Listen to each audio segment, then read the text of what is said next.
नमस्कार, आप देख रहे हैं बिहार टिक्स। 2 दशक बाद तालिबान ने एक बार फिर अफगानिस्तान की सत्ता हथिया ली है। इससे राजनीतिक और मानवीय संकट पैदा हो गया है। साथ ही वहां की विशाल खनिज संपदा का भविष्य भी खतरे में पड़ गया है।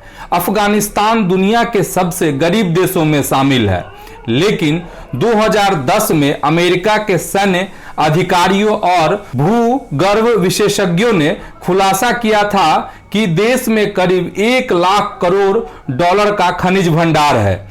इससे देश की इकोनॉमी में आमूलचूल बदलाव आ सकता है। अफगानिस्तान में कई स्थानों पर लोहे, तांबे और सोने के भंडार हैं। साथ ही वहां कुछ दुर्लभ खनिज भी हैं। माना जा रहा है कि अफगानिस्तान में लिथियम का सबसे बड़ा भंडार हो सकता है। यह रिचार्जेबल बैटरी बनाने के काम आता है, जिसका इस्तेमाल मोबाइल फोन, लैपटॉप और इलेक्ट्रॉनिक व्हीकल्स में होता है।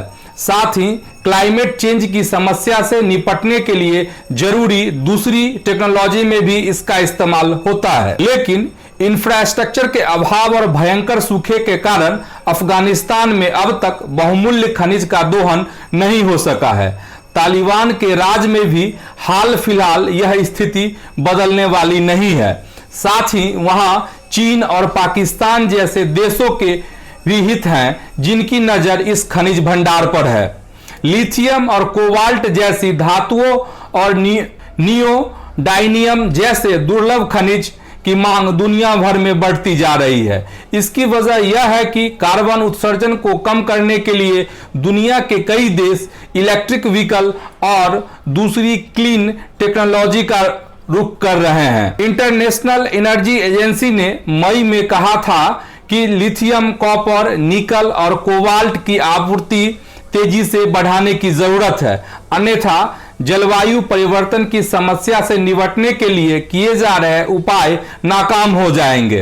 अभी दुनिया का 75% लिथियम, कोबाल्ट और रेयर अर्थ्स का उत्पादन 3 देश चीन, डेमोक्रेटिक रिपब्लिक ऑफ कांगो और ऑस्ट्रेलिया में होता है। दुनिया में लिथियम का सबसे बड़ा ज्ञात भंडार बोलिविया में है, लेकिन अमेरिकी सरकार का अनुमान है कि अफगानिस्तान में भी उससे भी बड़ा लिथियम भंडार हो सकता है। देश में सोने, तांबे और लोहे का कुछ खनन हो रहा है, लेकिन लिथियम को निकालने के लिए ज्यादा निवेश और तकनीकी ज्ञान की जरूरत होती है। IEA के अनुमान के मुताबिक किसी खनिज भंडार की खोज से उत्पादन शुरू करने तक औसतन 16 साल का समय लगता है। अभी अफगानिस्तान को खनिज से केवल 1 अरब डॉलर की कमाई होती है। इसमें से 30 से 40% राशि भ्रष्टाचार की भेंट चढ़ जाती है। तालिबान और दूसरे लड़ाकों का छोटे माइनिंग प्रोजेक्ट्स पर कब्जा है।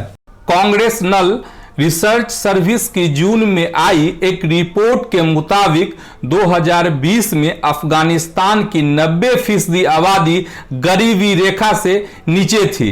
अफगानिस्तान के केंद्रीय बैंक के गवर्नर के मुताबिक देश का करीब 9 अरब डॉलर का आरक्षित मुद्रा भंडार विदेशों में है। देश में नकदी के तौर पर कोई विदेशी मुद्रा उपलब्ध नहीं है, लेकिन यह स्थिति बदल सकती है अगर तालिबान देश में लिथियम और दूसरे खनिजों के दोहन के लिए एक व्यापक कार्यक्रम बनाए। इससे दुनिया भर में लिथियम की आपूर्ति बढ़ेगी और मोबाइल तथा इलेक्ट्रिक कार की कीमत में कमी आएगी। इलेक्ट्रिक कार की कुल कीमत में 40 से 50% हिस्सा बैटरी का होता है। आपको हमारी यह रिपोर्ट कैसी लगी, आप हमें कमेंट कर जरूर बताएं।